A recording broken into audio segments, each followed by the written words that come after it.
Invasion Audiobook, Parts 14 through 16. Part 14. We can't take care of all these damn people for very much longer. We do not have the supplies, for one thing. For another thing, they're a hell of a liability and will do nothing but slow us all down. I mean, I'd have thought help would have arrived by now, snapped the National Guard captain in charge of the refugee protection and relief effort. Sir, with all due respect, we have a duty to the people of our state to protect them from the enemy. While I do understand the supply situation being limited and potentially dire for us, I think we should hold our current position and wait for some kind of relief to possibly come through for us. Surely the whole U.S. Armed Forces isn't going through this, and maybe we'll retake some of the lost ground, being that we are, indeed, relatively close to the border and all. We are the United States of America. We can't fall that easy, answered the company's first sergeant. First sergeant, let's not get arrogant or delude ourselves into thinking like that. After all, communications are gone. No Blue Force tracker working whatsoever at all. And the damn Singars might as well be a POS paperweight at this point. No comms, no organization, no coordination, no help is coming. We are completely on our own here. Sergeant First Class Thomas says that our supplies are as good as depleted within 2 more days tops. He runs the headquarters platoon, and that's the report he received from the supply sergeant. We need to figure out what we do from here on out before we run out of supplies. We will need to send out patrols on reconnaissance missions to figure out where potential friendlies even are. And that is if any even any longer exist. Ammo is lower than expected, with only our 5.56 and 9mm set to run out completely were we to be engaged in a single company-on-company level skirmish or firefight. Plus, we only have a few dozen hand grenades left. Not sure what any of the above will do beyond piss off these Chi-Com shitheads. Last I was aware, these armed civilians picking up the slack with the defenses in Ann Arbor itself. Of course, most are former service members, and whatever other armed civvies they whipped into some sort of fighting shape along with them. But I'd say that signifies a major breakdown in our capabilities to defend the nation. I mean, who are we? Just guardsmen. And we've barely even mobilized, but perhaps 40 to 50% of our total forces within Michigan before the invasion. The active duty must be experiencing total hell by now. We need to begin sending out reconnaissance patrols to look for other surviving elements, and also to seek out whatever sorts of food and water and spare ammo and weaponry that can be found.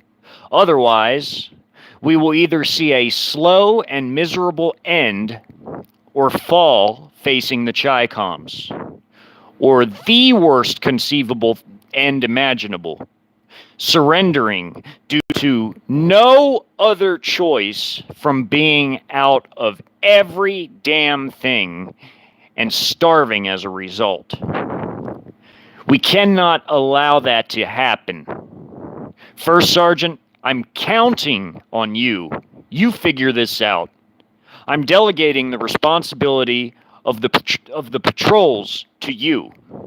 Pick a platoon to designate as recon duty forces for the express purposes of finding food, water, or ammo that is salvageable, and perhaps even making contact with other surviving American forces of whatever stripe they might be. It doesn't even matter who, just so long as we can find a way out that doesn't involve either dying or surrendering. Yes, sir. You can count on me. I'll go hold a formation with the platoon I choose for these duties.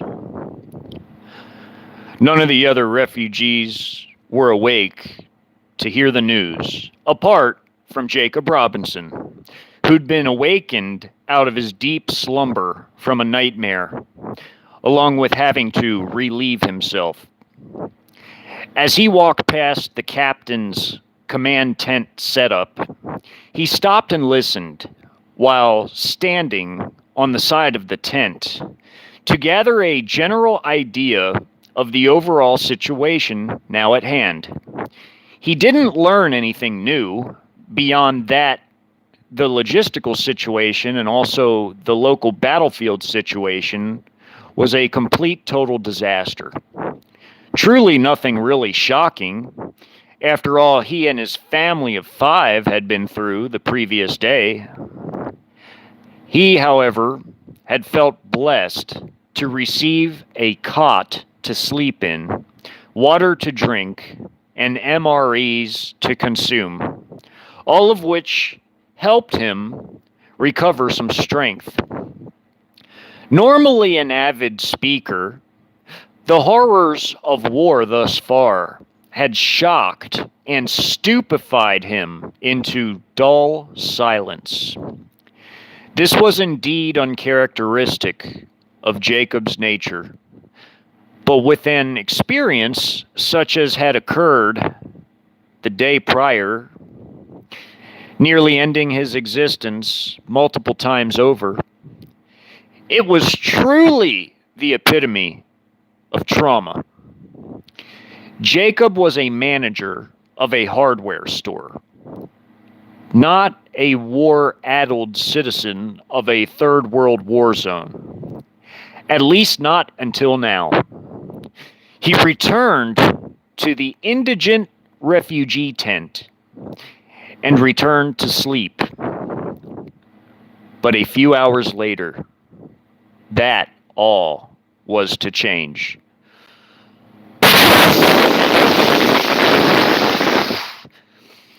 He was awakened by savage blasts that rattled the ground. Artillery shells impacted less than a kilometer away at their nearest points of detonation, and also much further away as well, as it was a full-scale barrage, not a pinpoint strike. Many were hitting the forested area as a whole, no doubt in preparation for some sort of impending assault of some kind. Either they'd somehow, some way been discovered, or it was another band of forces of a similar American element hiding out somewhere else. After all, the forest would be an ideal location during a time like this to hide amid. "Go, go, now! Grab only what you can carry!" screamed some of the guardsmen in sheer terror from the quake-like shaking from the impacts of so many shells all crashing into the ground at the same time. Many of the civilians seemed stuck as if not knowing what to do.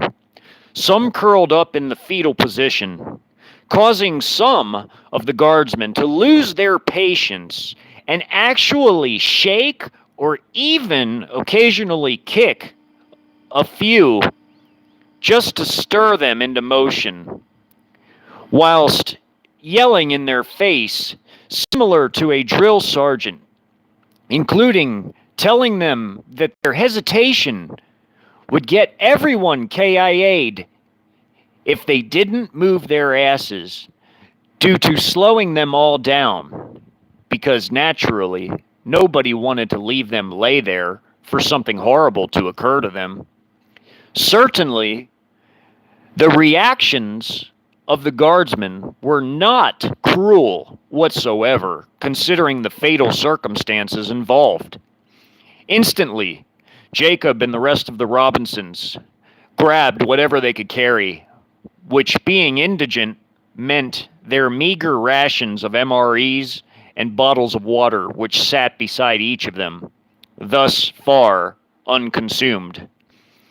Things deteriorated and devolved into pure pandemonium as shells continuously raked the forest, throwing everything from shrapnel to wood chunks and splinters and rocks mixed with earth amid gigantic plumes of the mix of smoky debris.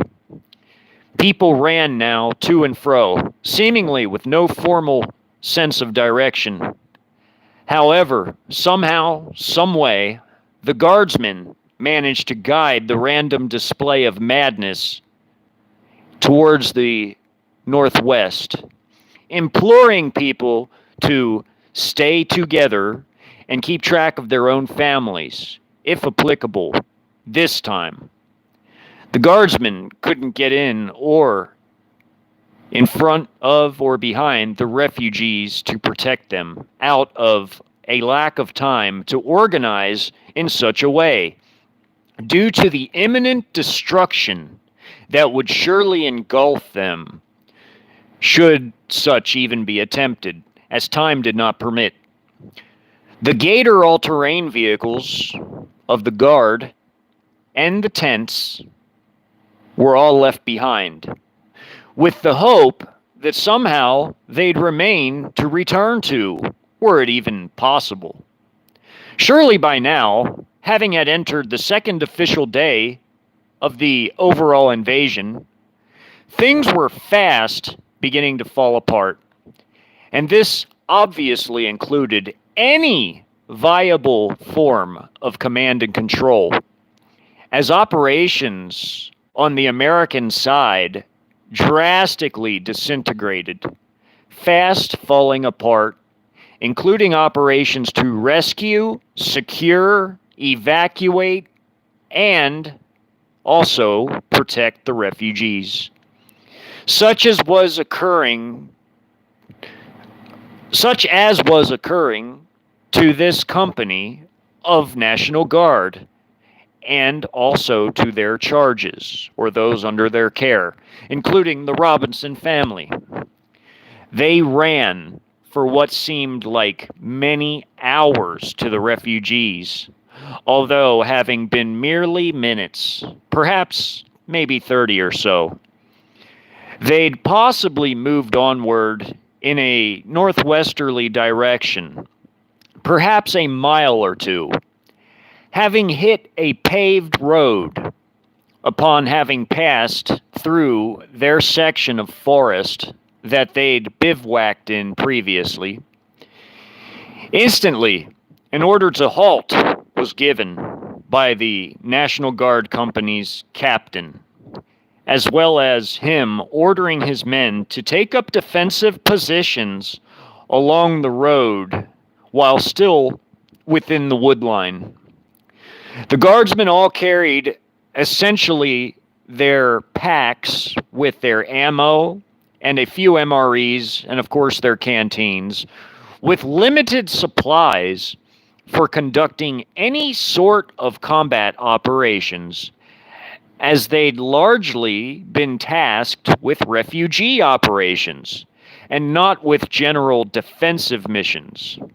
The captain and his lead non-commissioned officer, the company's first sergeant, as well as lieutenants and also platoon sergeants, all passed orders down to hold position along the wood line until further notice. Behind them, and to their direct right, to the east, shells continued to annihilate the forest in a sector less than 2 miles away, still extremely loud and causing some of the refugees to experience the symptoms of shell shock, who for the time being had been left in place where they sat. This being due to the defensive posturing of the guard troops along the wood line by the road before deciding if it was even safe to cross, allowing the refugees to thereby rest after a moderately long run. The first sergeant had volunteered a subordinate platoon. The first sergeant had volunteered a subordinate platoon to cross the road and conduct a light recon probing operation into the woods across the road. However, the situation was about to further deteriorate as a hammer and anvil dragnet was being conducted upon other American forces in the area. And these National Guard forces of this particular refugee protection element were about to become swept up into the ensuing cauldron of pure hellish combat now erupting all around them, seemingly ubiquitous in all its entirety of chaos that of which was even beyond what words could accurately even articulate. Jacob felt completely weak and inadequate in this situation, and truly had since the entire invasion commenced.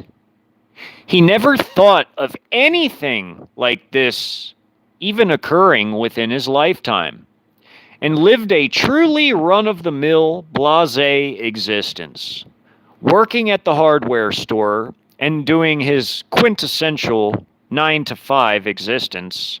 He never once conceived of preparing to live in a war zone. Damn it, why? Why didn't I buy a gun and learn how to use it? Jacob thought to himself angrily, as he felt like a total cuckold of a man, unable to provide for his family where it counts as a man, in being able to defend his wife and son and 2 daughters. He felt weaker than ever, flushed with pure shame.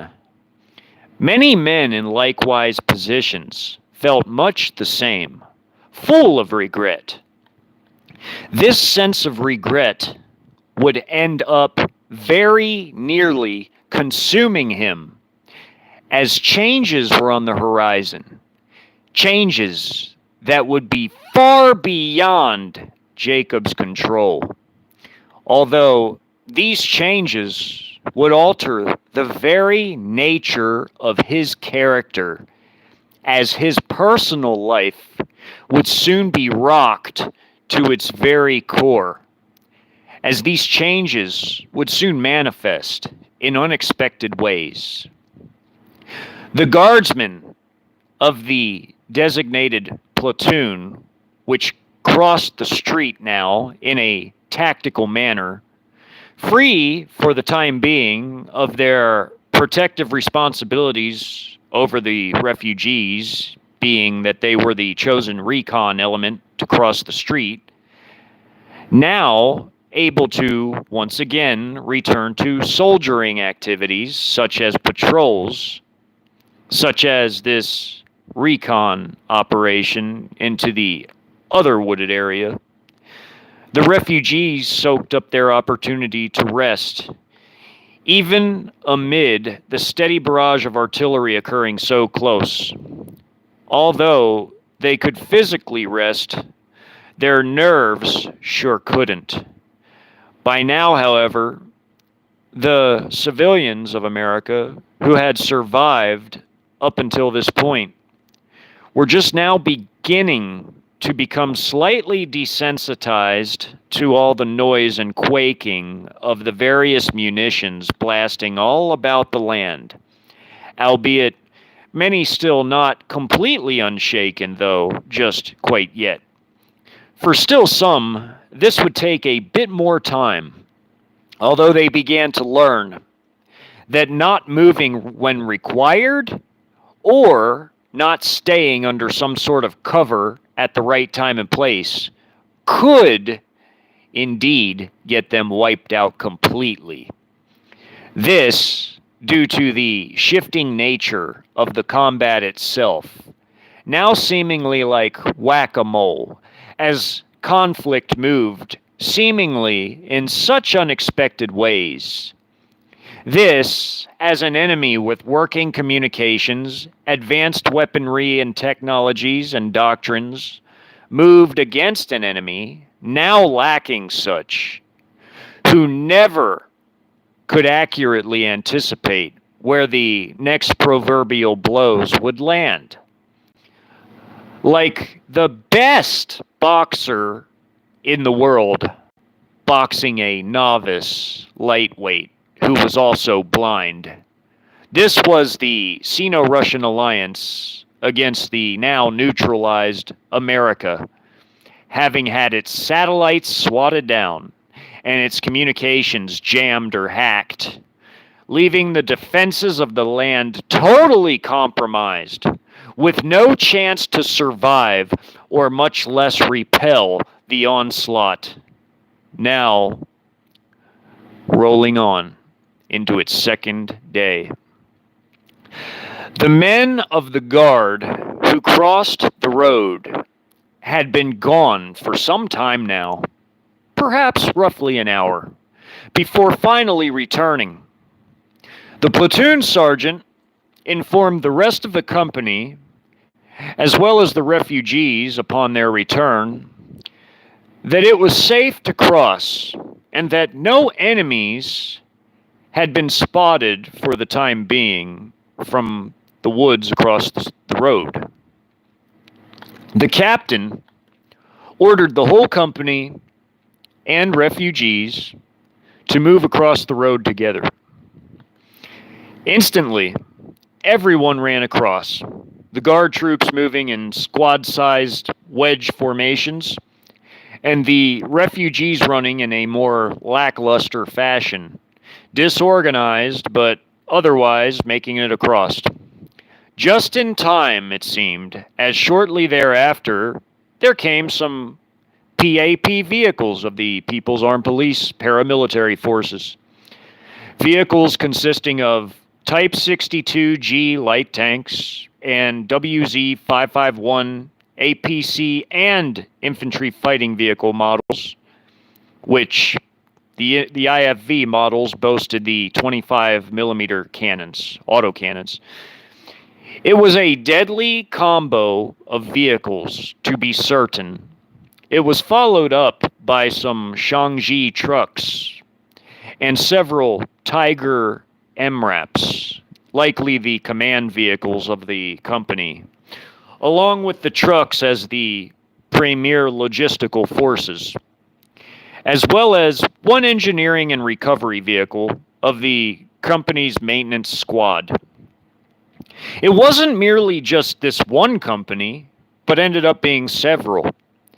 As the procession of vehicles drove past, it was more and more of the same vehicles belonging to one of the 8 battalions, which belonged to one of either of the 2 PAP light armored brigades in the Ann Arbor area, besides also their allied unit consisting of one North Korean mechanized infantry brigade of the Korean People's Army, also in the Ann Arbor AO.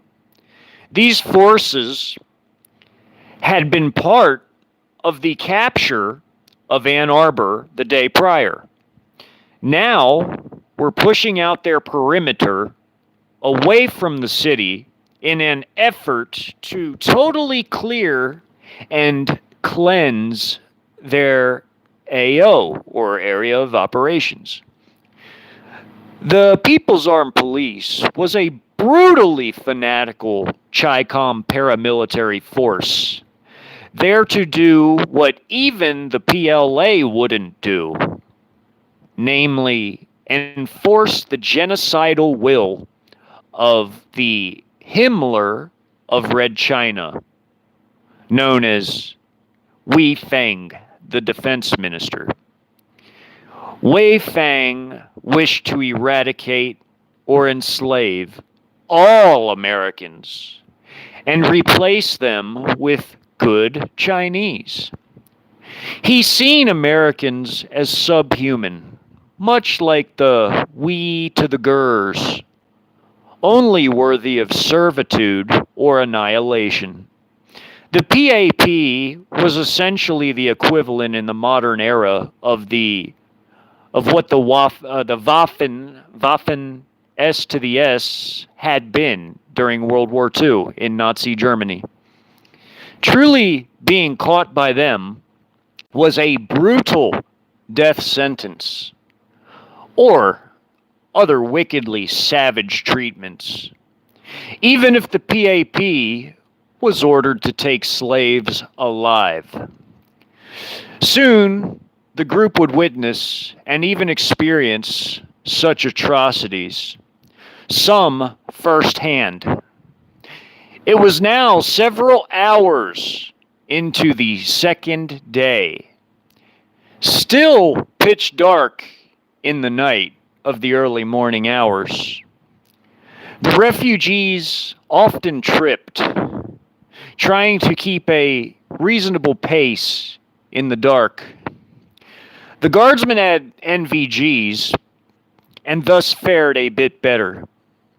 By now, the group had moved another couple miles deep into the woods, but now had become lost, with no more frame of reference, having had moved on a decent way from the road, fully aware it was being traversed by massive enemy forces, likely heading in to battle against the forces that earlier artillery barrage had originally been directed against.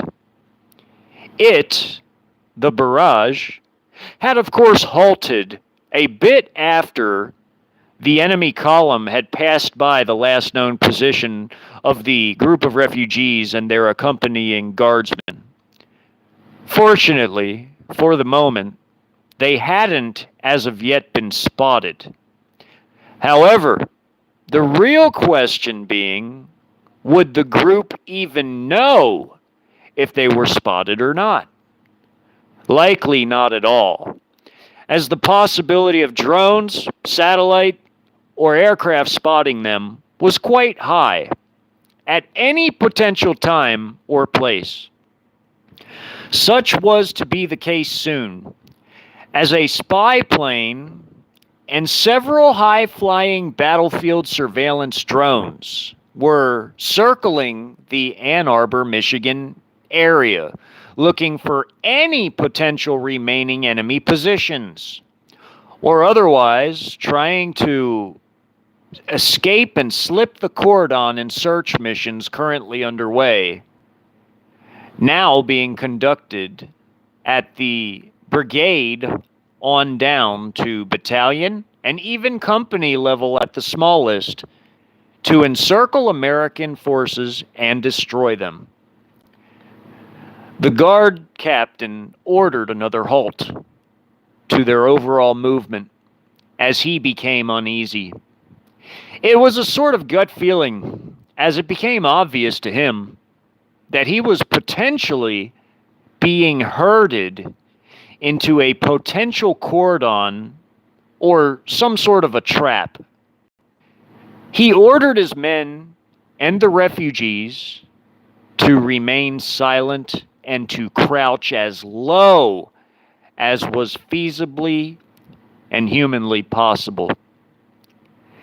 Jacob began to whisper to his wife June about the situation as it unfolded. June was in sheer despair, not knowing what to even say. What could she say? The life she knew before was gone, and gone forever. What does one even do in such a situation? She could not reinvent herself and lacked any sort of purpose within the confines of this overall situation as it unfolded currently. This was literally what she felt at that moment in time. She was at not only a loss of words, she was nearly even in denial about the whole experience. It was like the trauma temporarily split her personality in half, leaving her seemingly as an empty shell of a woman, like she was a blank slate. She mentally just wasn't there and was running on some sort of autopilot of sorts. Eventually, as Jacob spoke to her, receiving nothing but simple 1 or 2 word responses, he became extremely worried for her and even began to tear up as he began to address his son and 2 daughters, whispering to them, trying to be reassuring despite the total uncertainty in the most true sense of the word, as well as the chaos and hellscape of the war thus far. It was also perilous, and many Joe Blows like Jacob and his family, ordinary folks, so to speak, did not make it. Many having been eliminated or captured and pressed into forced servitude of those who were captured already on day 1.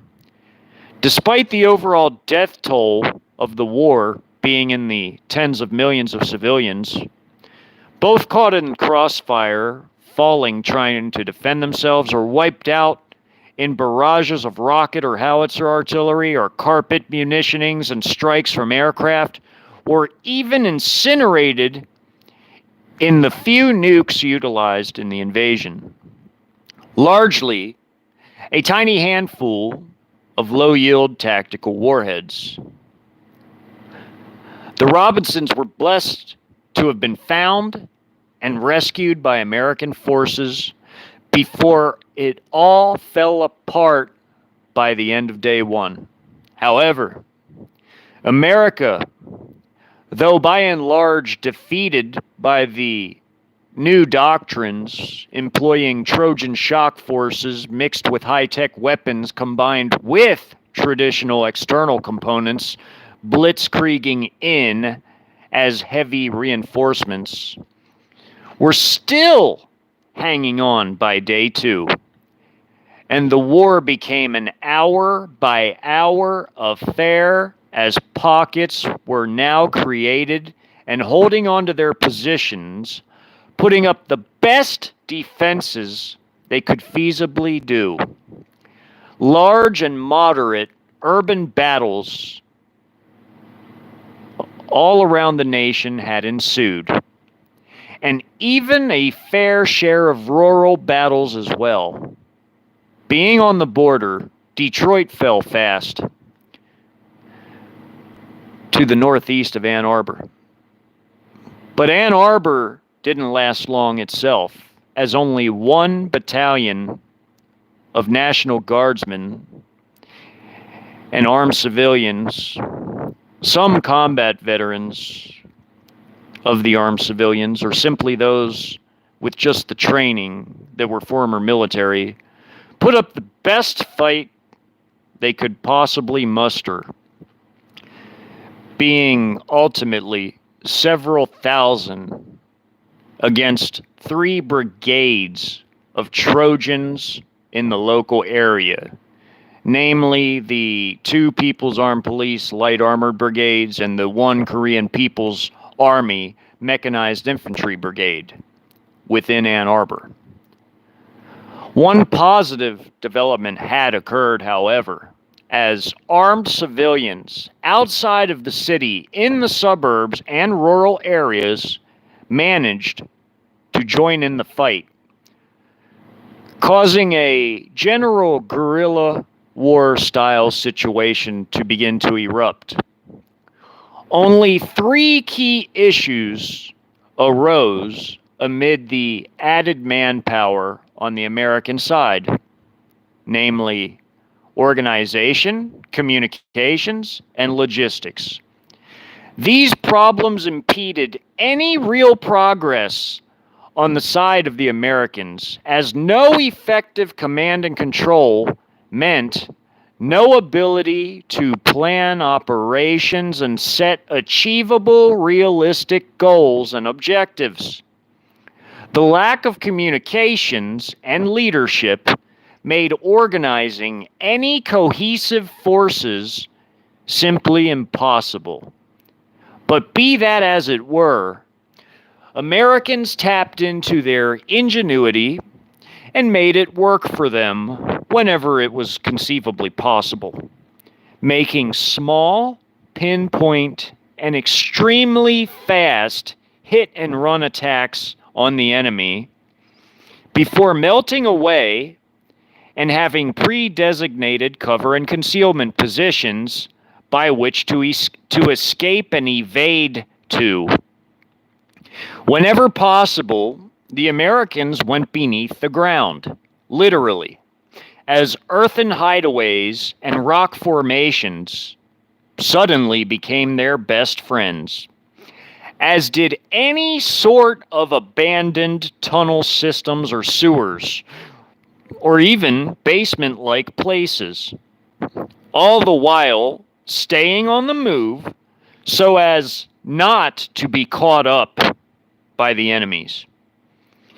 It didn't always work out so well as things developed, but certain bands got some licks in on the Chi-Com forces now occupying certain areas. However, this did cause harsh reprisals by the PAP and KPA forces in the area.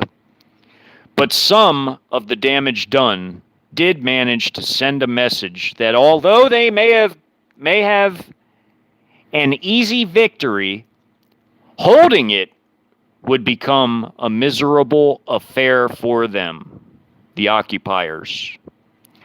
The attrition rate was already extremely lopsided, but it was about to get worse as time wore on. Literally, the former nation's population would begin to thin out substantially from the mix of a brutal genocidal war of extermination inflicted upon them, with also many beginning to fall from preventable diseases, or even cold and hot weather injuries as it applied. And of course, many ending up also in captivity, often sent to live a brutal existence in Chi-Com laogais, or slave labor camps, working for nothing for the rest of their miserable lives. It was a fate nobody could even fathom, much less be willing to endure. Jacob certainly knew nothing of the Chinese, apart from maybe the food, and that was basically it. He would learn intimately all about the foe now invading his home. Soon, the group was spotted as the captain ordered the group up to begin trudging along through the woods. seeking a familiar landmark or another road of some kind. One of the drones, now flying high above the whole battle space, spotted the group through a tiny clearing in the canopy of the forest. Just as its camera managed to zoom in on that particular section of the forest to sweep it, checking for any movement, as the drone operator had been ordered to sweep all potential hiding spots of retreating enemy forces. The drone operator then passed on the coordinates to the communications section, who both sent the info to the battlefield intelligence officers and also to the commanders in the field. Unbeknownst to the group, they were now put on a BOLO list, or be on the lookout list, to be intercepted and captured or KIA'd due to the MSS, PLA, and PAP battlefield intelligence sections for interrogation purposes if prisoners of war could be taken alive.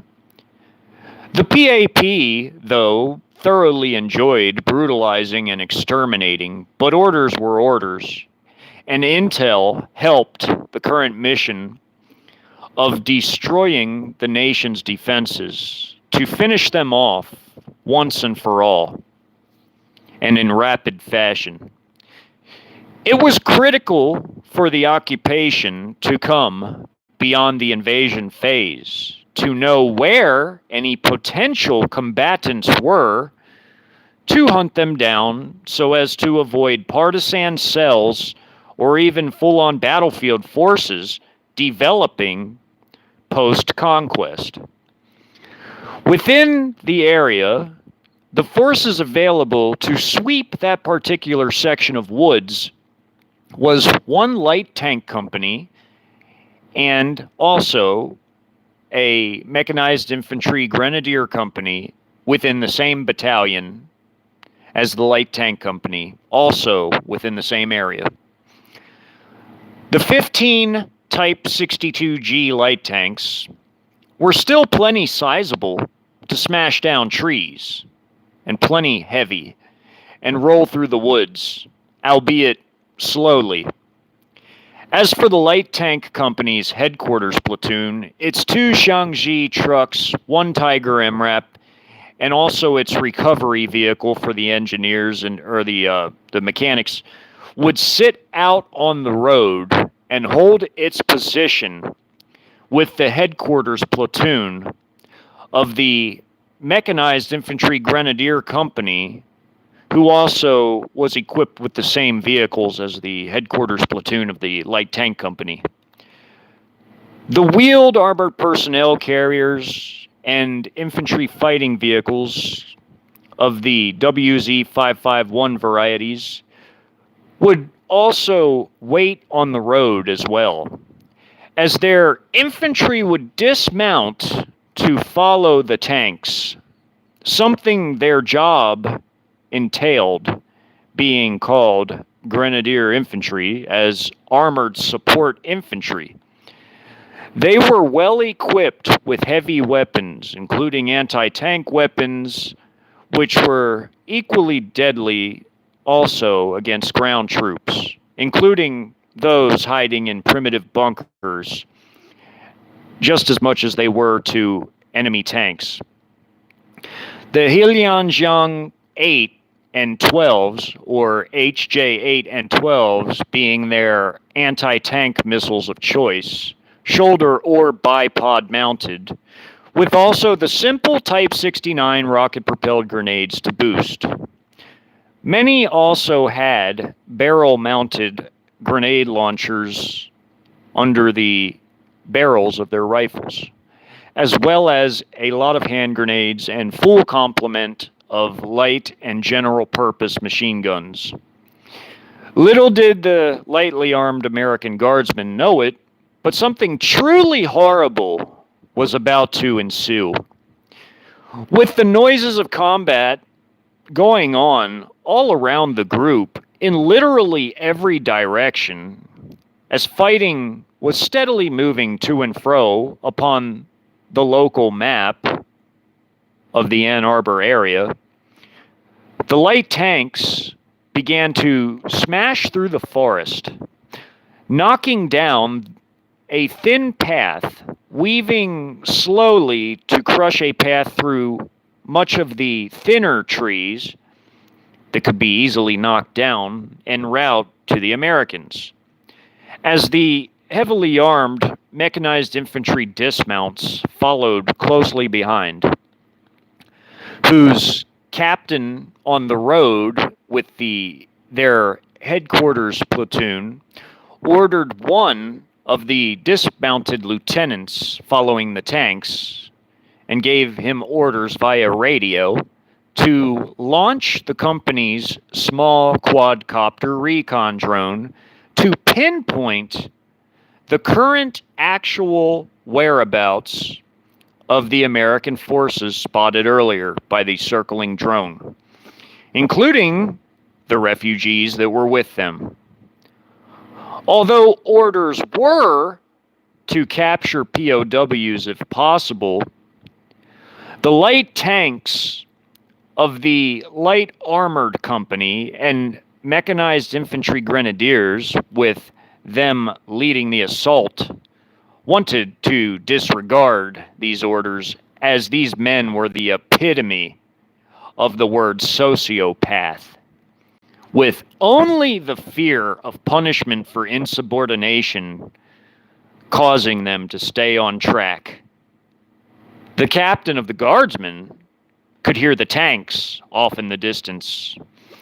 The Type 62G light tanks moved slow but methodically through the woods, continuing in two columns, knocking their path, but allowing the Americans to begin to flee away from the rumbling noises in the near distance, now merely some 800 meters away from their current positions.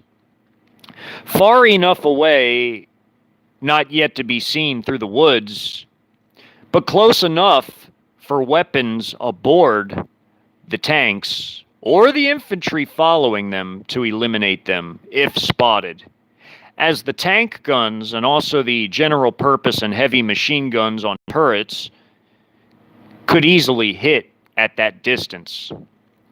Really, all the weapons could, but rifles wouldn't be as accurate at such long ranges. "Go now! Move your asses!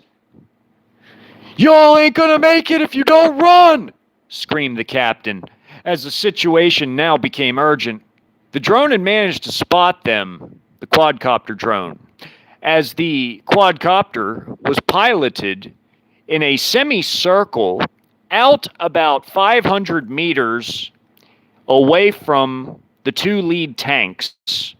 The drone, spotting movement, was hovered higher into the air to make it harder to shoot down, and in a still position temporarily here and there so as to not get caught up within the tree branches, and to make fire direction for the soon arriving PAP forces even easier.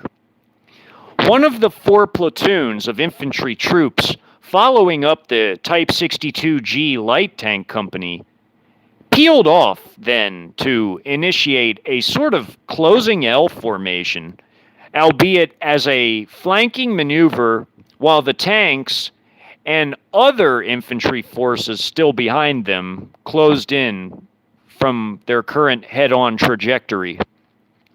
The 85mm tank guns lobbed their shells from the lead 2 Type 62Gs.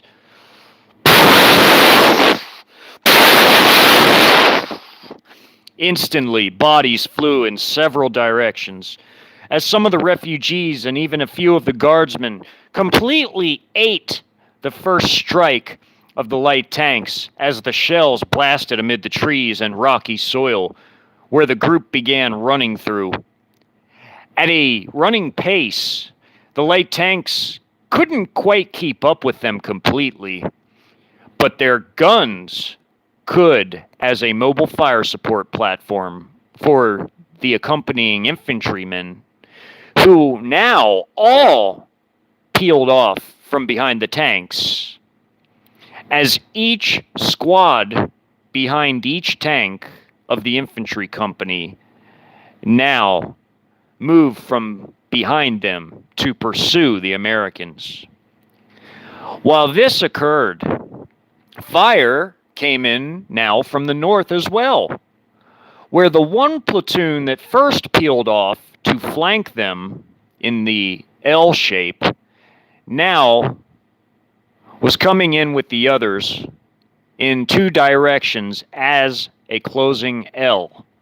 It became nearly impossible to escape this death matrix, as to run south was still to be hit, or to run east was certain to be hit, and to run west or north was to run towards the enemies that were shooting at them. The 85 millimeter shells continued to land and blasted trees into perilous, splintering shrapnel, nearly as nasty as the metal shrap of the shells themselves. Now, machine gun rounds and also barrel-launched grenades, and also Type 69 anti-personnel rockets, which were separate from the standard anti-tank rockets, also being fired from the same types of tubing, all began to take a hefty toll.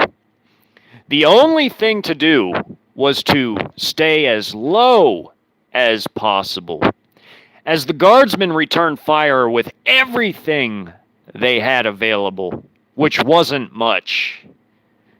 Jacob grabbed his wife and son and two daughters and huddled with them flat on the ground, as if trying to shield them from everything, as they rolled into a small ravine with some of the others. Some of the guardsmen set up their M249 light machine gun, firing rapid bursts from the terrifying sounding machine gun due to its noise, which indicated a speedy delivery of hot lead. Another guardsman tossed a grenade out from the ravine towards enemies that were now closing from the front, the west main attacking force. The light tanks ceased lobbing shells to avoid friendly fire as the infantry moved in for the kill. Despite the fanaticism of the brutal PAP, whose reputation for brutality preceded them, the guardsmen were fighting for their very lives and threw up a stubborn defense, wisely taking positions amid any low-laying natural ditches, ravines, and even some natural pits created from soil erosion or amid fallen trees or behind some of the few large rocks close by. Some even 3 to 4 foot tall, protruding out of the ground. Jacob's adrenaline was absolutely pumping. His family, and some of the other refugees cowered in fear in that ravine, hoping it would all end with some sort of positive ending, were it possible. Even maybe a miracle, God willing. Tracers flew through the pre-dawn skies, with blasts here and there from grenades and anti-personnel rockets from the Type 63 rocket-propelled grenades.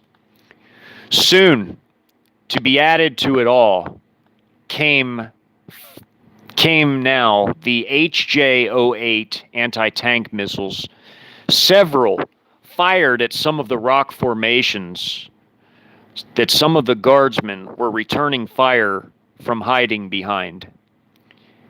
The missiles completely blasted rock in all directions, annihilating some of the humongous boulders, including those hiding behind them. Made to annihilate main battle tanks, these large boulders presented a similar build in terms of the density of their material, But the fighting continued in the confusion of the early morning as the twilight ending the night sky would unveil the horrifying scene left by the skirmish as the sun would soon begin to rise for the day. "We're running out of rounds! Need another drum! Time now!" screamed a guardsman with the M249 light machine gun, as his bandolier in his drum was running low. He'd already expended one drum, now almost a second. The other guardsmen had rifles, and for the time being weren't dangerously low, as each man maybe still had 4 magazines out of their usual 7 left. Ammo conservation was important, and well-aimed shots were also, if and whenever possible. They had difficulties aiming while wearing the night vision goggles. But now that the early morning sun came up during this skirmish, they could begin to aim unhindered. Ugh! One man gasped as multiple rounds smacked into his body, along his arms, chest plate, and even into his neck. But it was the next shot into his trachea that caused him to aspirate on his own blood and die. He was just 20 meters from where Jacob and his family, with some of the other refugees, were hiding. Then another was hit, causing him to curse from the pain of being hit in the chest plate, harming his ribs. This soldier was spaced a few meters from the man who was shot in the neck. He pulled out his last grenade and tossed it as far as he could, but the pain caused from his chest plate hit limited his throw somewhat. However, the sudden surge of the blast claimed 2 Chi-Coms trying to approach the ravine. Their squad was in a spaced-out wedge for more safety from grenades, so as to not concentrate too many forces in a more confined space, thus risking the whole squad to an American grenade kill. Medics ran to and fro, checking the injured and potential KIA'd PAP troops. The true toll of the skirmish, not yet known, as it was still ongoing. It was truly a miracle from God that the Americans were in an area with somewhat adequate cover and concealment positions, as well as what would occur next. Reinforcements, surprisingly, unwittingly appeared, having retreated from the earlier battle and barrage that had originally started near the camp that the guardsmen and refugees initially fled from. Rather unexpectedly, they fled one battle only to become embroiled in another one. Certainly not out of choice, but out of desperation and necessity. Suddenly, the focus of fire shifted as several AT-4 recoilless shells flew from their tubes, fired by mixed guard and armed civilian forces showing up on the scene, many in ATVs. Naturally, the guardsmen wielded the AT-4 weapons, but the armed civilians were largely former soldiers or Marines themselves, and in some cases had even more training and or combat experience than even the guardsmen they were with even had. They came with their own firearms and even managed to acquire a tiny array of Chi-Com weapons, trophies, and also necessary upgrades for their element. The PAP shifted tactical formations and called forward their armor via radio, and relayed the information via the still hovering quadcopter evading discovery high in the canopy of the forest, updating CHICOM combat data links of the enemy force now making it to the area. Battlefield intel had advised that these may be the remnant forces having had retreated from the larger battle occurring mere hours earlier, several miles away. The Americans showing up came with all-terrain vehicles and moved quickly, shifting positions as well as firing whatever heavy weapons they may have had remaining. PAP forces did a tactical withdrawal to do a rolling shield behind their light armored company's Type 62G light tanks. They tactically leapfrogged backwards, bounding and covering, bounding back as another platoon cover fired for them over and over until reaching the light tanks. They retrieved their wounded by this time, but had to leave the KIA'd behind due to the necessity of the battle, planning to retrieve them post-victory over the Americans. "Come on, before they sweep your positions!" shouted one of the Americans from the new group, who interfered by hitting the PAP conducting the northern end of the closing L by hitting the CHICOMs on their flanks of this part of the closing L. This ended up saving the group of Americans with the refugees. Interspersed within the kill box they'd just found themselves within.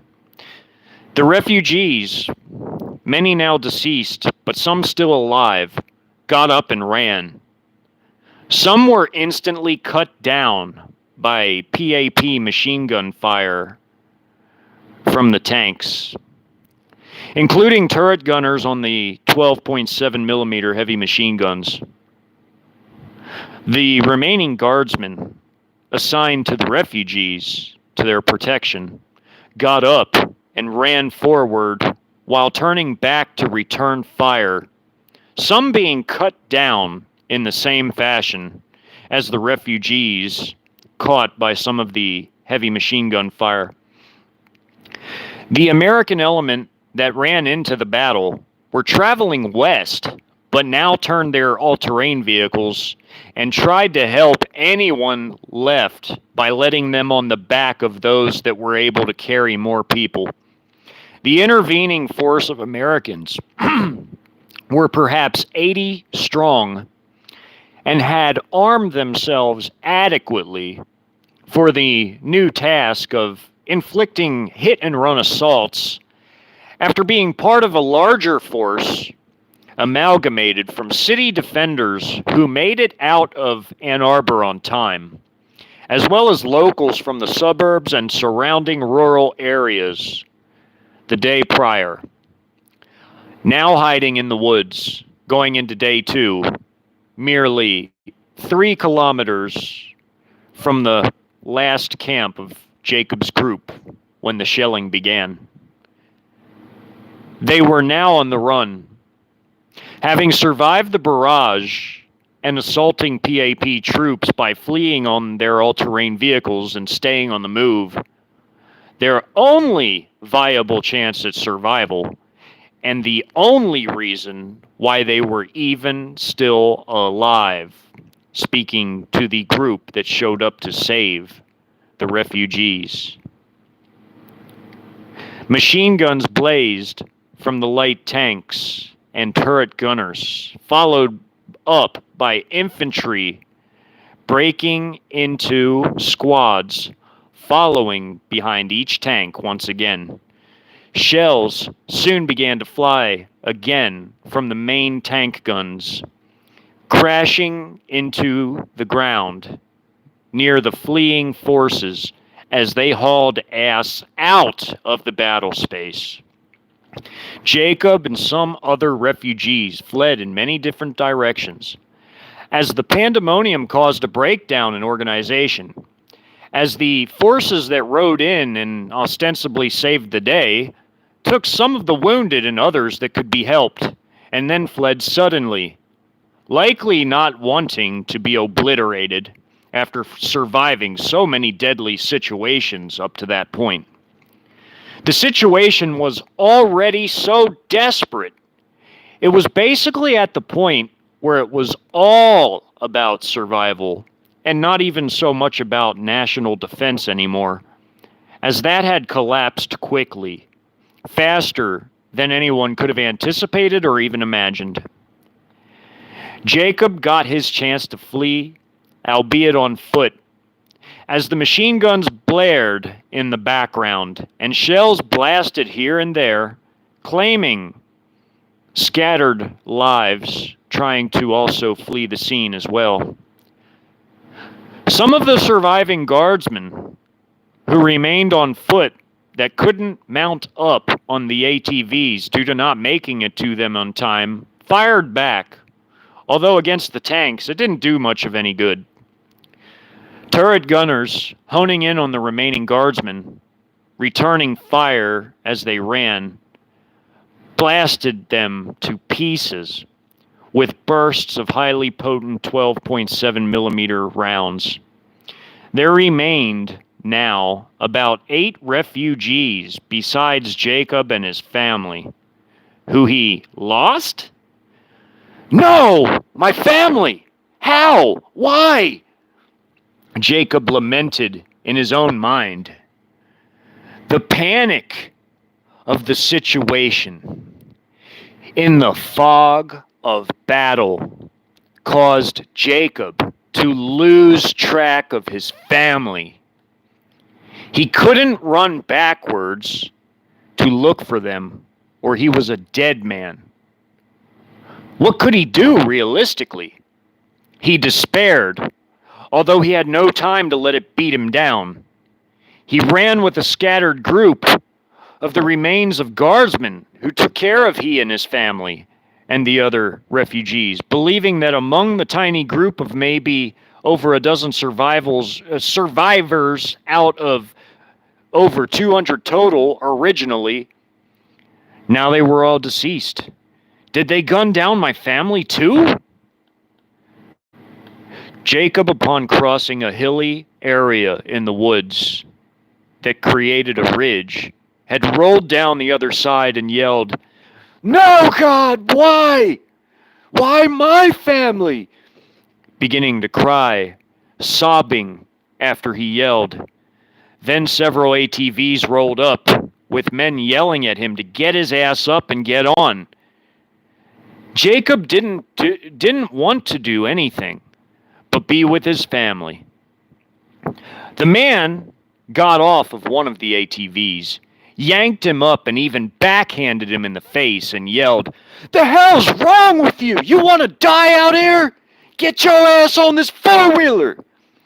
yelled the man angrily, putting him on the back seat before getting on and driving off with the other several ATVs who picked up other stragglers of the other group that earlier ran with Jacob and crossed the hill, left behind to make their own way out of the battle space. It was now an every man for themselves sort of situation, out of desperation, but people did their best to help others when possible, despite the harsh circumstances, including even what occurred just then with Jacob. With various American fighting forces, armed civilian or otherwise, becoming scattered and seemingly running into enemies all over the place, situations such as what had just occurred were becoming all too common by this point in the invasion. As invading forces broke up and isolated into pockets and scattered the remains of surviving American forces into multiple directions, the other ATVs stopped, picked up a guard soldier from Jacob's original group as well, and a few other refugees before departing from behind the safety of the ridgeline in the woods, out of the line of sight of the ground troops and tanks of the PAP, though still seen by their quadcopter recon drone, guiding the forces to basically lob shells over the ridge in the woods to attempt to hit them. Shells crashed right behind the fast-traveling all-terrain vehicles, now maneuvering amid the foliage and thick trees in a part of the woods with a much higher density of vegetation than earlier. June Robinson and her 2 daughters and 1 son ran shortly, but upon seeing a group of refugees lying dead and in pieces, likewise with the guardsmen, she stopped and put her arms in the air as the PAP forces approached. She could see several other American refugees and a small handful of guardsmen, mostly wounded who couldn't run and keep up, doing the same, laying on the ground, but trying to raise their arms and resting them upon their heads. The PAP shouted commands in Mandarin and pointed their QBZ-03 rifles at their new prisoners. Now, upon routing the Americans, who fled the battlefield just to survive, began to fan out in wedge formations by squads as each of the 4 infantry platoons broke into squads to patrol the battlefield and do a battle damage assessment and also collect intel as well as the deceased and weapons and equipment. The troops seizing the prisoners of war yelled and even shot one of the guardsmen in the head in cold blood. This, as a People's Armed Police non-commissioned officer pulled a pistol, walked up to, and shot him without any warning or indication. A sudden, instantaneous battlefield execution to strike fear into the others, indicating to them how raw their treatment would be beneath their yoke, and what kind of harsh, summary brutality they could come to expect, with women receiving their own form of said brutality, as the CCP had special plans for American women.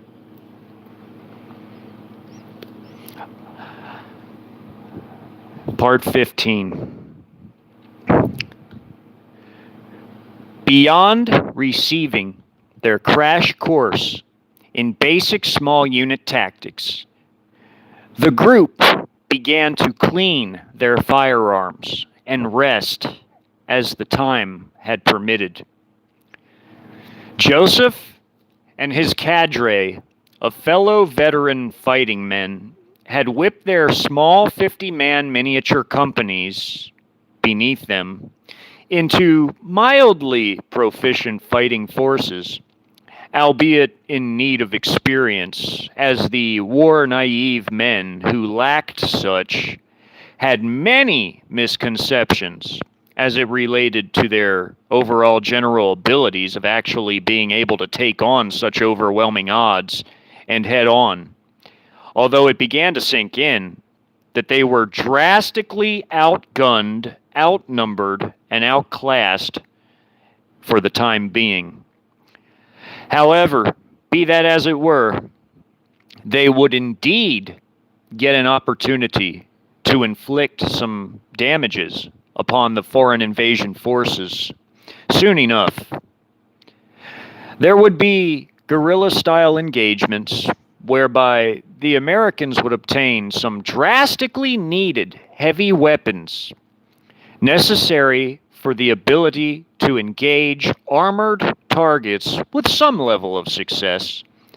And beyond that, the terrain would exceedingly aid the American defenders of this area in their ensuing struggles against the now occupying invasion forces, who, in an attempt to cut them off from any hope of resupply via securing all the human settlements, i.e., the towns and communities in the area, would inadvertently open themselves up for two daring raids and basic hit and run assaults designed to inflict maximum damages with as little attrition sustained as humanly possible on the American side of the issue now developing as invasion slowly began to transition into an occupation sort of a phase.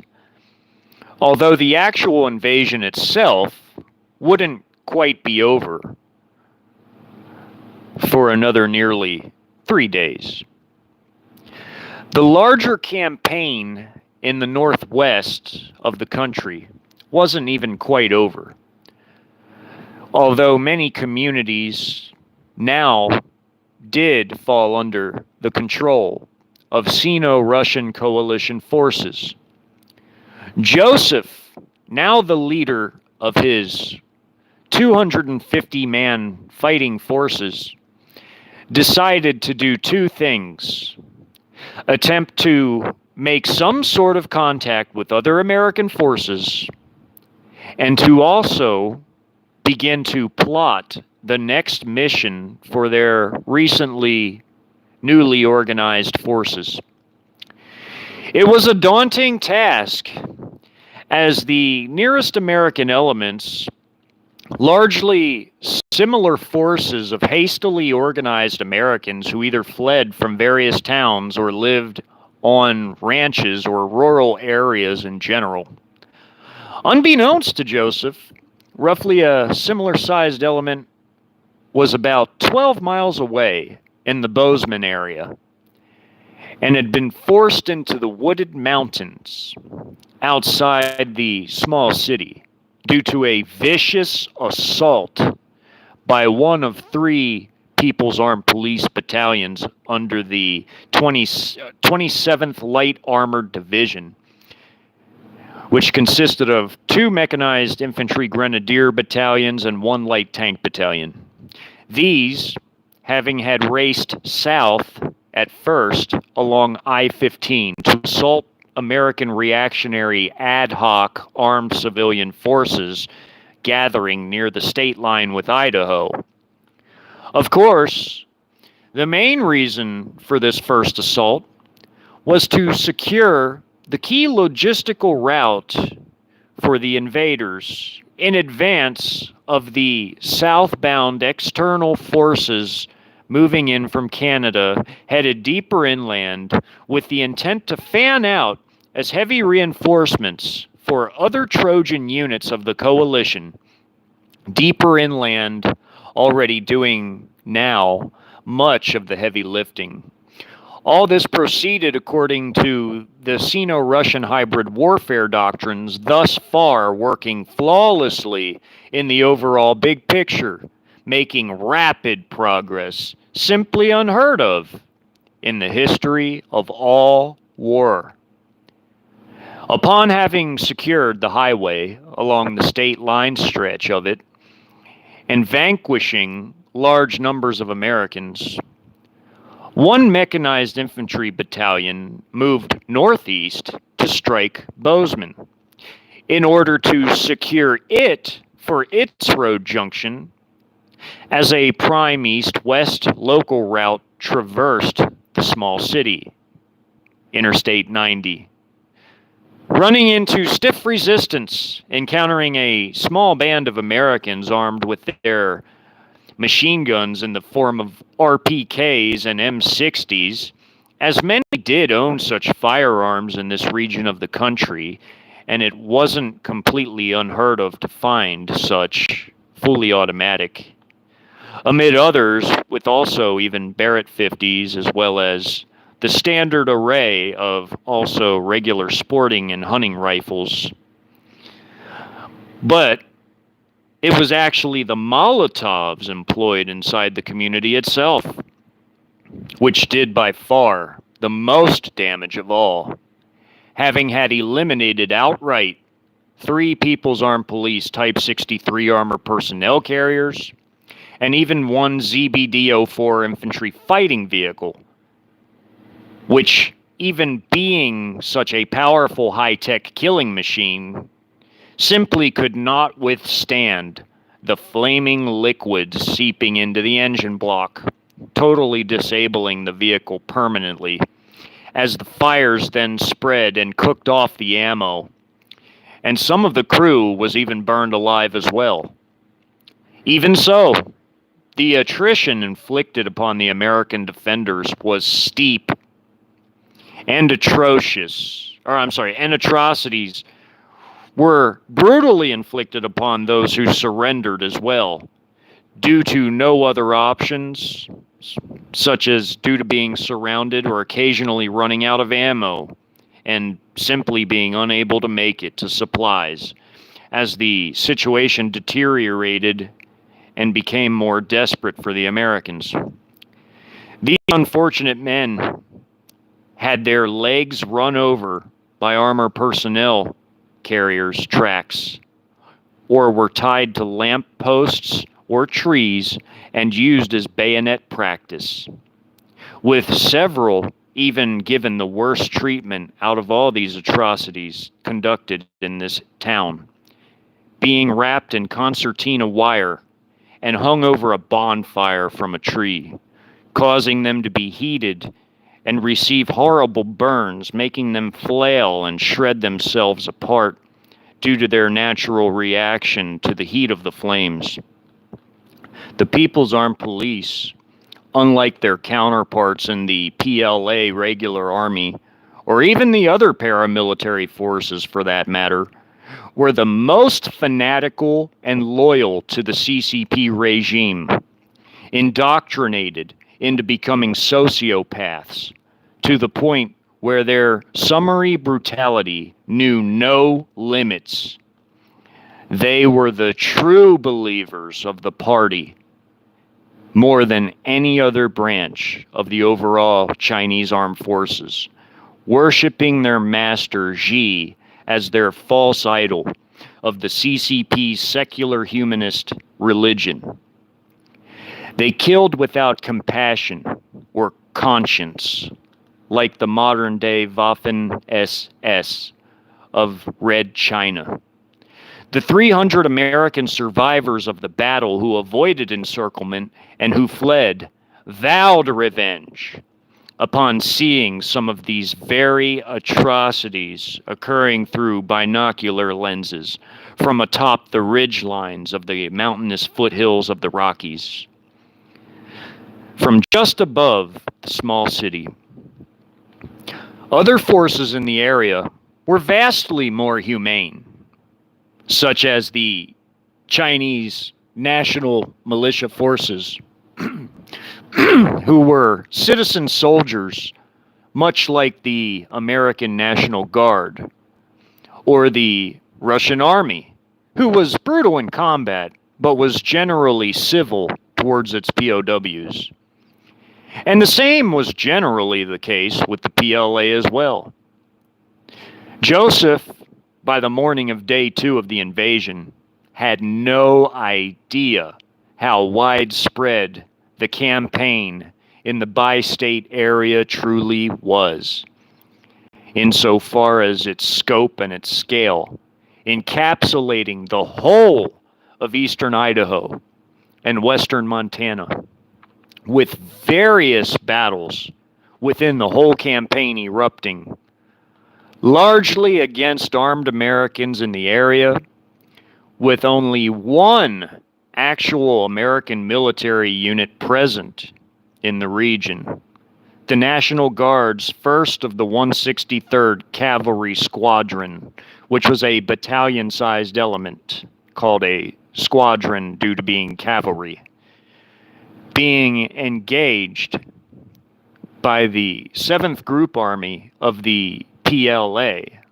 clearing the area of all enemy forces in anticipation of the transit of the external components, comprised of some roughly 100,000 troops in this particular area of two group armies, whereby having split around Butte into two prongs, one moving east of 100,000 and one moving southbound of another 100,000, with the other two continuing southbound en route into Idaho.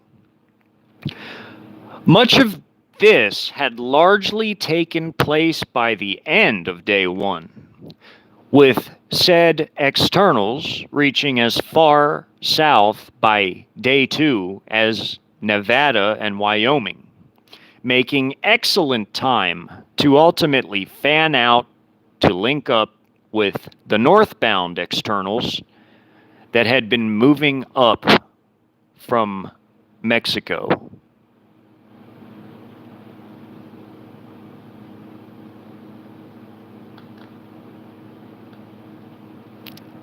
Pardon me for a second. Hold on. Lost my place.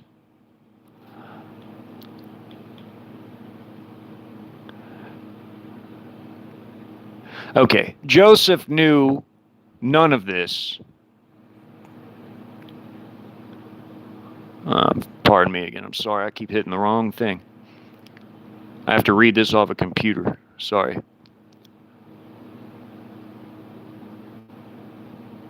Dang, man.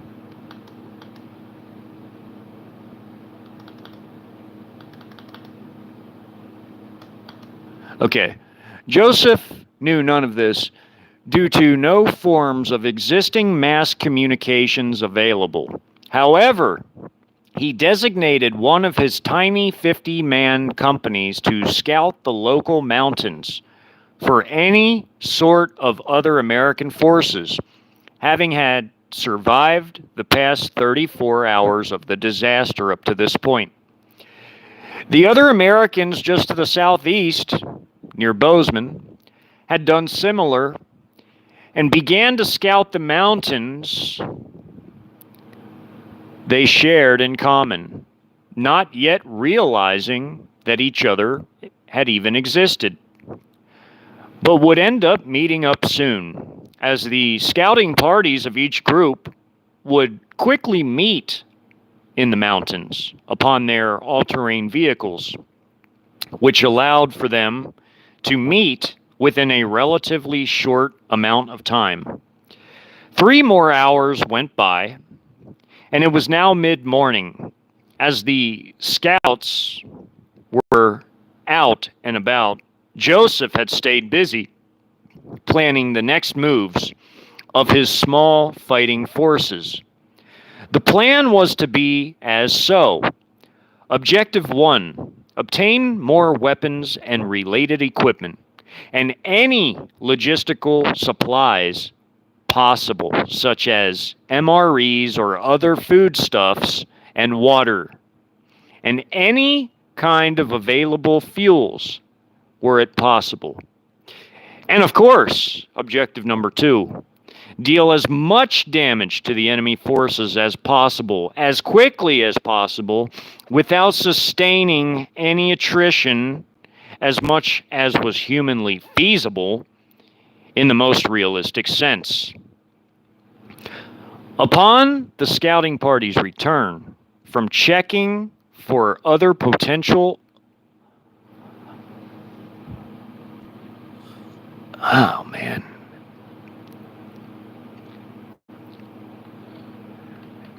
Man, I hate this thing. Okay, upon the scouting party's return from checking for other potential American fighting forces in the immediate vicinity of this particular mountain, Joseph planned to do a recon mission into the vicinity of Butte to observe enemy patterns and movements in order to assist in the planning of a proper hit-and-run assault to hopefully prod for any weaknesses to exploit for the express purposes of perhaps finding and obtaining enemy weapon systems, even if the only boost consisted of small arms or grenades initially. Action needed to be taken, and quickly, as conceivable loss in momentum could spell disaster by allowing the local enemy invasion forces to maintain their current momentum, perhaps leading to their planning an assault or on their positions in the forested foothills before the Americans could even strike, which could ultimately be a total disaster for the defending American forces now in hiding within their new forested campsite in the mountains. Within the 3-hour span of the scouting party having had left to find others in the area, the forces of James Turner, the leader of the other forces from the Bozeman, Montana area, had been found by Joseph's scouting party on a hunting trail, making contact with both returning to their respective leadership to report to each respectively that the others friendlies were indeed in the vicinity of one another. This would play into future operations, allowing for coordinated partisan-style assaults within the general area of both Butte and also Bozeman, and roughly at the same time, which would play into the overall campaign going on in the whole southwest portion of Montana and northeast portions of Idaho. Joseph decided to use 2 of the remaining 3 combat small-sized 50-man companies he'd earlier organized for the recon and force operation he'd been planning, while leaving his headquarters small company and the last remaining combat company for campsite security duties, as well as to await the return of the scouting party of the other company earlier sent out. This, as they were nearly back to the campsite to consult Joseph about who they'd run into while searching for others of their same respective cause. Another factor was also to later come into play by the end of the day as well. A very tiny force of the survivors of the Montana Guard Battalion, or rather the Cavalry Squadron, the 1st of the 163rd Cavalry Regiment, had fled and taken to the mountains, leaving the vast majority of their vehicles behind out of necessity, although being able to flee in some of the smaller ones, as the Abrams tanks, Bradley infantry fighting vehicles, and Strykers and M113 armor personnel carriers had been largely either decimated or captured, along with the troops that used them, as well as the squadron's self-propelled artillery pieces, essentially the M109A6 Paladins, and the field artillery supply vehicles that carried all the field artillery shells and associated supplies of the 1 artillery battery belonging to the squadron, the cavalry squadron.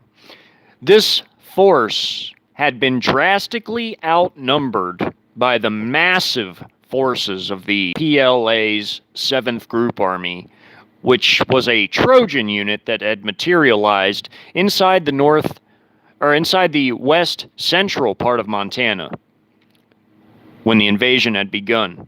However, it had truly been a miracle that some of the 1 company's worth of troops, all in all, that managed to flee, some 110 troops that had come from the various companies and 1 artillery battery of the cavalry squadron, had made it out of the encirclement before the forces of the PLA had been, or before their forces had been totally surrounded by the PLA, by the time the encapsulation had been totally closed by the PLA subunits of the 7th Group Army involved in that particular battle at Billings.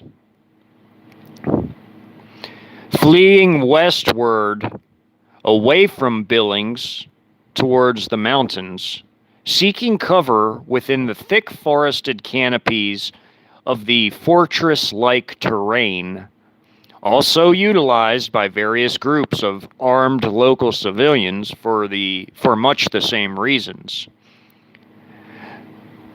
Joseph, meanwhile, briefed his men of the plan for a recon and force operation, including possible optional objectives, if possible, to achieve, with the key objective mainly being to throw a wrench into enemy plans to organize their offensive first, which logically Joseph and the other veterans fully anticipated would soon be coming, as that was normally the typical next step of an enemy force who knew beyond a shadow of a doubt where their enemy generally was, or at least their general vicinity within a specific area, and still largely had the full momentum of your typical invading forces in war, with all the required logistical support of that which said force would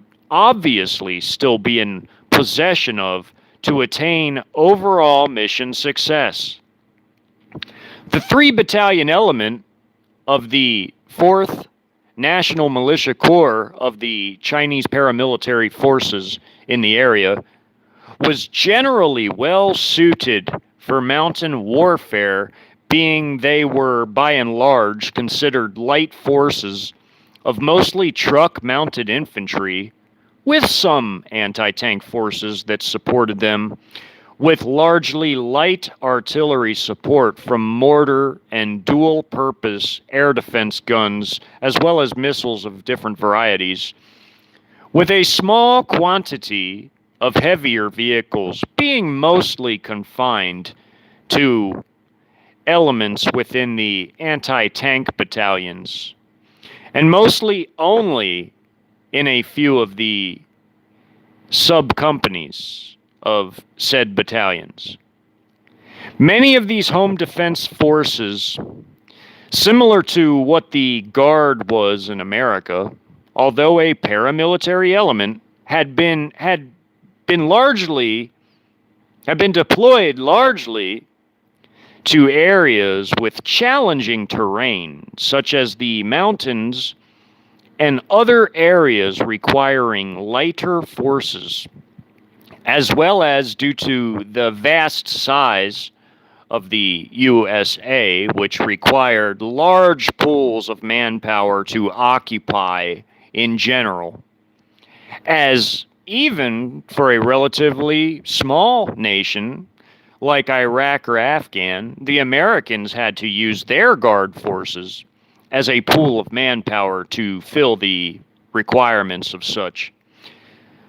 The headquarters battalion of the entire 4th National Militia Corps, along with 2 of its subordinate truck infantry battalions, took over in Butte. Moving on to the CCP property used as a logistical station previously occupied by forces from the PLA's 7th Group Army's subunits. Having had set up shop, taking over the logistical base and town as a whole, the forces generally treated any civilians who hid within it and who couldn't earlier flee surprisingly humanely. This due to these forces being more akin to part-time citizen soldiers themselves, being fully mobilized to participate in the invasion. They fought avidly and hard, but mostly treated unarmed civilians as if they were off limits to do any sort of harm to, either seemingly ignoring them outright, or even occasionally, rarely, waving and even smiling slightly here and there. They approached everything drastically different than the PLA or the most fanatical PAP. But the PLA, too, for that matter, was drastically more humane than the PAP, but very disciplined, though, when compared to the National Militia Forces. But regardless of this, the newly formed and organized American forces under Joseph's overall nominal command faced their true first test after a large majority of the men received a crash course in basic small unit tactics. This right after the disaster the day prior of trying to take advantage of the small window they had earlier in the day before to move in to receive whatever logistics were possible out of Butte, as the forces of the 75th National Militia Corps, originally moving into and through the town, had moved on to other objectives to the north and east of the town, leaving a very small window of time, some roughly 2 hours or so, where it was even possible to retrieve logistics before the 4th's headquarters and two subordinate truck infantry battalions had moved in to relieve the tiny CCP property garrison of supply forces, a company of PLA troops, certainly not big enough to occupy the entire town and their supply base simultaneously. While the local Americans had indeed conducted a quasi-successful raid, many perished upon both the arrival of the 3 battalions of Chi-Coms, as well as their artillery and airstrike support they'd received that totally mauled the original size of the forces present down to their current 250 remaining. Essentially, it was a pure disaster in terms of attrition suffered versus what was even inflicted upon the Chi-Coms throughout that particular skirmish and escape. This incident is what made Joseph originally finally step up and take charge and organize and even train the men within such a short time. Since no one else would, he did. And did out of a sharp necessity for such command and control, training, and operational planning, as well as attempting to communicate with other forces outside of his group's area of operations, or AO, as there was a massive campaign erupting in the whole state line region, with his group only being one cog in the machine of local defensive resistance, unbeknownst to him. During this recon in force, I'll be going along with you, along with 5 men of this headquarters platoon. This situation could potentially go south quick, as this will be a recon in force, meaning be ready to fight at any moment. Stealth is the key for the first phase. We need to try to infiltrate the town, whereby we will see what level of security operations are going down there on their end of things, as well as patrol patterns, weapons deployed to support such key facilities they've established, in addition to that which we already know is there now, namely their supply base on that CCP property they own, and where their troops are being billeted up, essentially their barracks locations. We need to figure out where places like communications hubs are within their CCP property supply base, and more.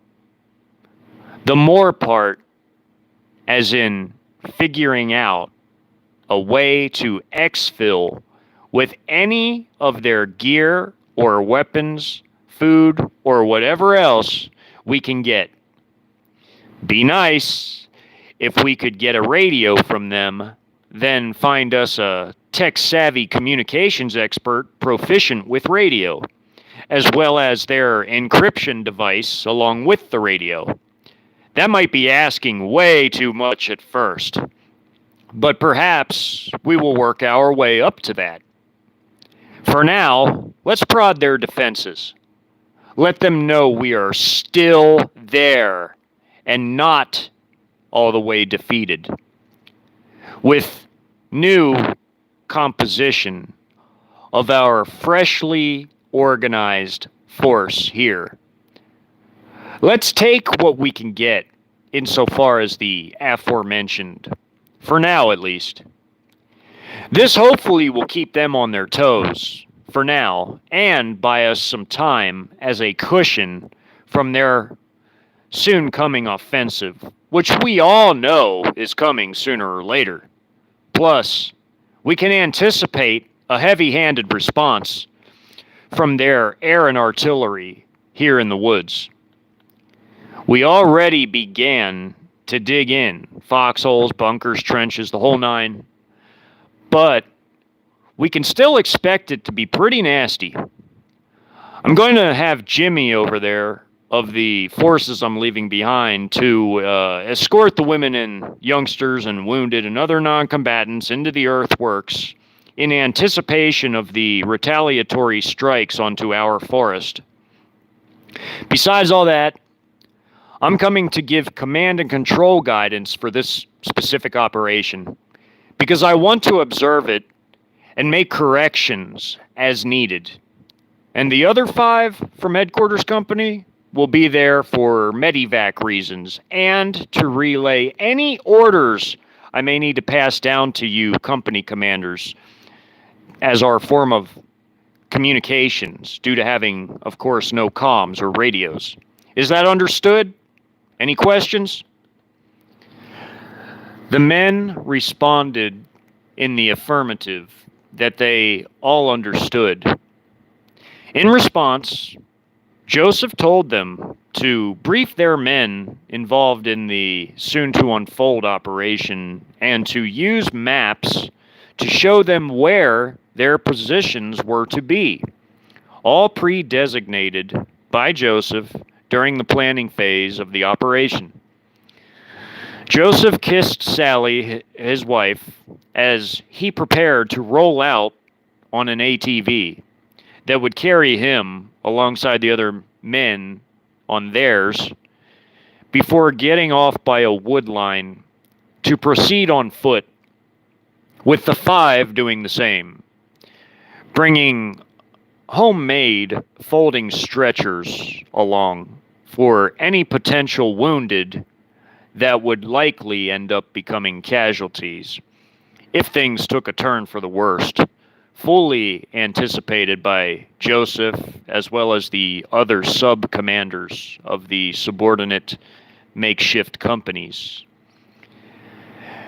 Meanwhile, miles away in the mountains above Derby, Montana, combat had violently erupted in the mountains above town as forces of CHICOM National Militia Battalions of the same 4th Militia Corps, also operating in this area as well as further to the east where Joseph was, were attempting to conduct their own reconnaissance and force operations and patrols along mountain roads to begin to push into the mountains where Bill Glass lived.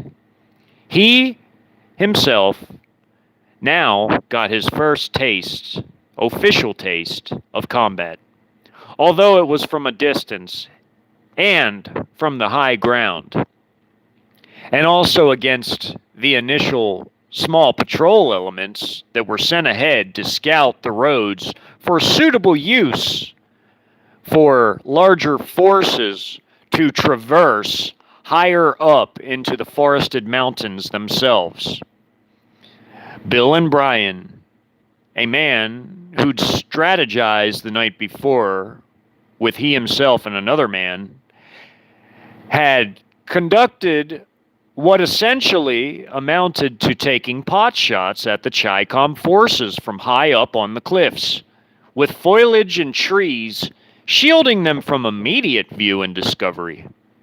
Although these small single platoon patrols of 4 Tiger MRAPs apiece couldn't quite get a bead on them, they returned fire as high as they could with their turret crew serve weapons, consisting mostly of heavy and general purpose machine guns, albeit a few of the vehicles had the potent HJ-12s mounted upon them as well as a crew serve. But fortunately for the men above firing down at them, they were just at too high of an angle for the vast majority of the weapons, which caused the Chi-Coms and the turrets to use their service rifles to shoot up at higher angles, which their crew serve heavier weapons couldn't reach from the turret mounts they were pinned and bolted into. All to no avail, however. Some rifle rounds fired did smack into rock and trees just below the positions taken by Bill and the others, but basically, no one on either side hit the other. As the moving MRAPs made difficult targets to actually hit, with the gunners even smaller targets than the vehicles themselves, as well as the Americans being hidden and shielded by the cliffs and trees and undergrowth on the cliffs. Essentially, it was a trading of fire, resulting in both sides becoming more and more agitated with each other. But then, Bill, Brian, and several others deployed several Molotovs they'd brought along, lighting and tossing them off the cliff as the Chi-Com vehicles came around the bend, closer to the cliff upon which they sat perched at the current time. The quiet woofing sound made by the flame atop the bottles of the mixture of accelerants and fuel left several small smoky trails as they flew lower and lower to their targets, the winding mountain road below, about when the MRAPs were due to pass. The smashing sounds of the glass couldn't quite be heard upon impact, but some of the results were as Bill barely glanced over the cliff beneath their position. Of the 4 total tossed off the cliff, only one had scored a direct hit on any of the MRAPs, landing just behind the gunner's hatch, although burning the spare tire bolted to the rear of the vehicle as the fiery liquid spread about the top of the vehicle, which caused the gunner to dip below the vehicle's cab, most likely to get the fire extinguisher typically issued as part of the vehicle's standard BII or basic issue items.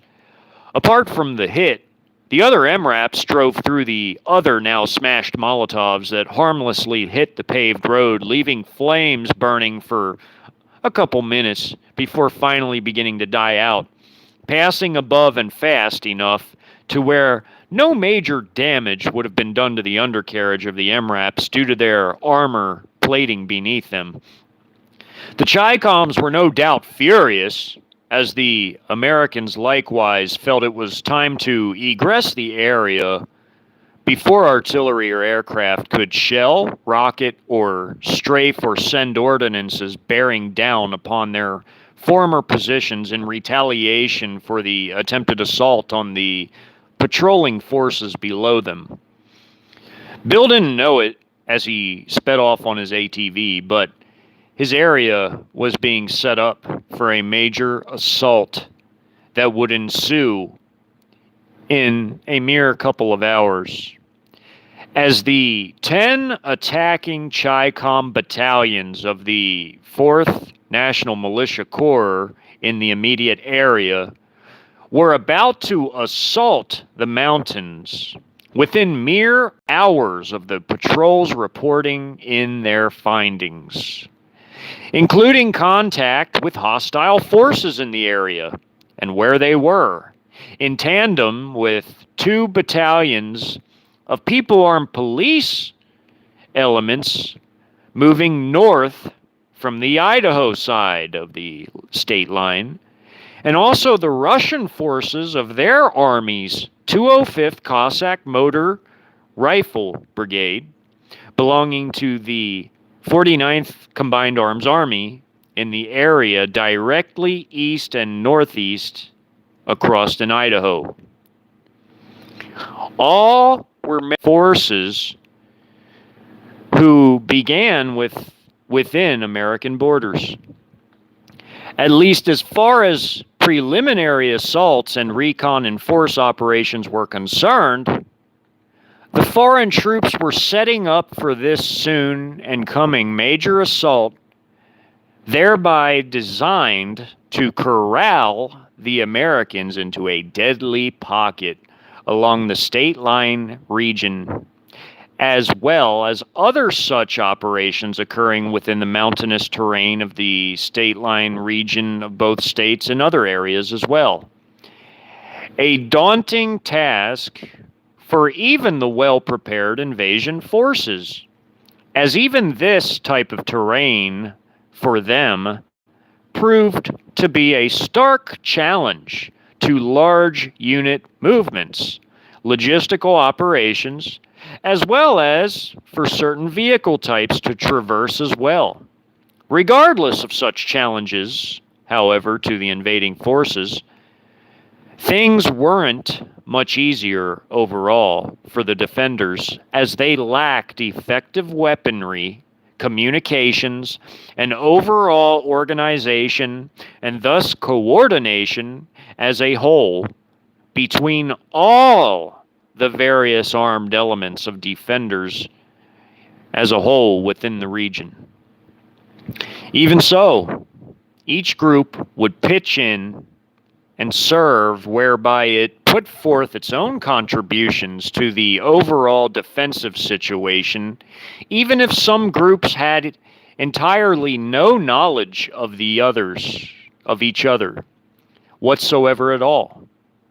Indeed, soon, many of the armed civilians within the Derby region of southwestern Montana, including Bill Glass, Brian, and others in his new group gathered together, would experience a living hell on earth.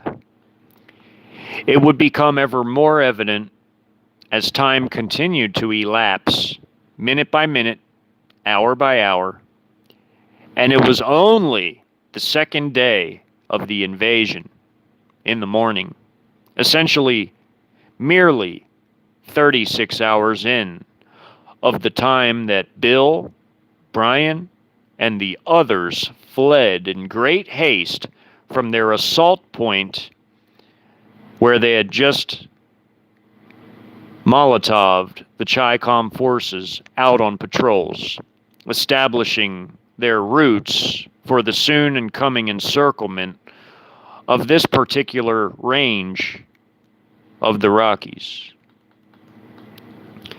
Next part will be part 16. I will read this later, as this has gone on for a long time.